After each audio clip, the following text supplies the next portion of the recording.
వైకుంఠ ద్వార దర్శన టోకెట్ల జారీలో విషాదం బాధాకరమని తిరుమల శ్రీవారికి భక్తుడిగా రాజకీయాలకు అతీతంగా తన ఆవేదనను తెలియజేశాడు నవీన్ అనే వ్యక్తి.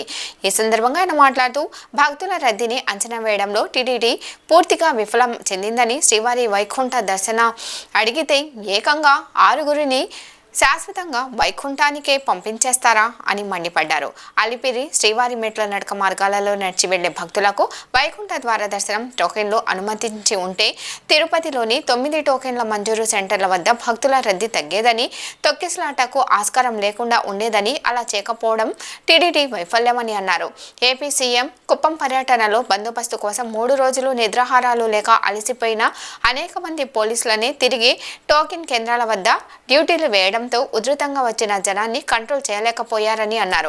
హైదరాబాద్ సంధ్య సినిమా హాల్స్ ఘటనలో ఓ మహిళ మృతికి కారణమైన వారిపై నాన్ బెయిలబుల్ కేసులు పెట్టారని, మరి ఆ 6 మంది శ్రీవారి భక్తుల మృతికి కారణమైన వారిపై ఎటువంటి కేసులు పెడతారని ఎన్డీఏ కూటమి నేతలుగా మిమ్మల్ని శ్రీవారి భక్తునిగా నిలదీస్తున్నానని ఆవేదన వ్యక్తం చేశారు. భక్తుల ప్రాణాలు గాలిలో కలిసిపోయాయి. అదేవిధంగా ఈరోజు గతంలో నడిచొచ్చే భక్తులకి ప్రతిసారి కూడా వైకుంఠ ఏకాదశి, ద్వాదశికి, గోవిందమాల భక్తులకి నడిచెళ్తారు కాబట్టి వాళ్ళకి ప్రాధాన్యత కల్పించేవాళ్ళు. ఈసారి నడిచొచ్చే భక్తులకి ఎటువంటి టోకన్లు ఇవ్వము అని చెప్పడంతో తమిళనాడు నుంచి, కర్ణాటక నుంచి, తెలంగాణ నుంచి కాకుండా తిరుపతిలోని స్థానికులంతా కూడా మనం నడిచిపోతే శ్రీవారి మెట్టు అలిపిరి మార్గంలో టోకన్లు దొరకవు అన్నటువంటి బాధతో ఎక్కడైతే కౌంటర్లు ఉన్నాయో 9 సెంటర్లు ఆడ మధ్యాహ్నం 2 గంటలకే వచ్చి కూర్చునేశారండి. ఈ విషయం స్పష్టంగా పోలీసులు అందరికీ తెలుసు. మరి మీరు ఎందుకు నిన్న మధ్యాహ్నం కూర్చుంటే 2 గంటలకి ఎందుకు అయ్యా, గురువారం ఉదయం 5 గంటలకి టీటీడీ అధికారులు టోకన్లు ఇస్తారు కాబట్టి ఇప్పటి నుంచి ఎవరు రోడ్ల మీద ఉండొద్దండి అని అక్కడి నుంచి కానీ భక్తుల్ని పంపించేసి ఉంటే ఈరోజు ఈ దుర్ఘటన జరిగి ఉండేది కాదు. నిన్న మధ్యాహ్నమే చూసామండి. మధ్యాహ్నం 2 గంటలకి గంటకి భక్తుల సంఖ్య ప్రతి సెంటర్లో పెరుగుతూ ఉంది. అది అధికారులు కూడా చూస్తున్నారు. కానీ నిమ్మకు నీరెత్తినట్లు వ్యవహరించారు. అదేవిధంగా ఈరోజు తిరుపతిలో ఉన్నటువంటి కేంద్రాల్లో మీరు చూసినట్లయితే కనీస మౌలిక సదుపాయాలన్నీ ఏర్పాటు చేశారు టీటీడీ అధికారులు. కానీ అంచనా వేయడంలో లక్షలాది మంది భక్తులు ఒక్కసారిగా వచ్చేస్తారని చెప్పి అంచనా వేయడంలో పూర్తిగా వైఫల్యం చెందారు. అందుకే ఇది జరిగింది.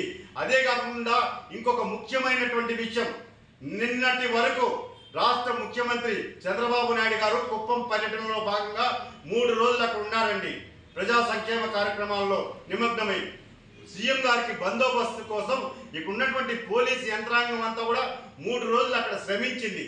వాళ్ళు నిన్న మధ్యాహ్నం తిరిగి తిరుపతికి వచ్చిన వెంటనే మళ్ళా వాళ్ళని తిరుపతిలో ఈ 9 సెంటర్లలో 90 కౌంటర్లలో డ్యూటీలు వేసేసాం వెళ్ళండి అంటే వాళ్ళు ఏ విధంగా, పోలీసులు కూడా వాళ్ళు కూడా మనుషులే కదండి, వాళ్ళకు కూడా శరీరం సహకరించాలి కదండి.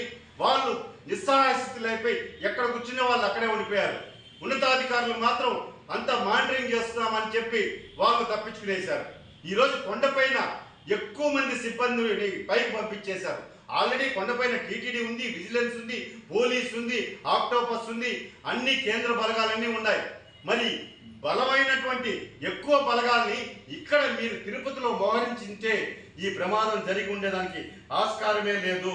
నేను ఒకటే చెప్తున్నాను, దయచేసి శ్రీవారి భక్తులు ఎవ్వరు కూడా తొందరపడద్దండి. ఈ సంఘటన చాలా బాధాకరం, హృదయ విదారకం, ఎప్పుడూ జరగలేదండి. ఇది నిజంగా దీనికి బాధ్యులైన వారిపైన శాఖాపరమైనటువంటి చర్యలు కఠినంగా తీసుకోవాలని చెప్పి నేను ఒక శ్రీవారి భక్తులుగా డిమాండ్ చేస్తున్నా. ఎవరైతే ప్రాణాలు కోల్పోయారో వాళ్ళకి ఎక్స్గ్రేషియా ప్రకటించాలి టీటీడీ, రాష్ట్ర ప్రభుత్వం.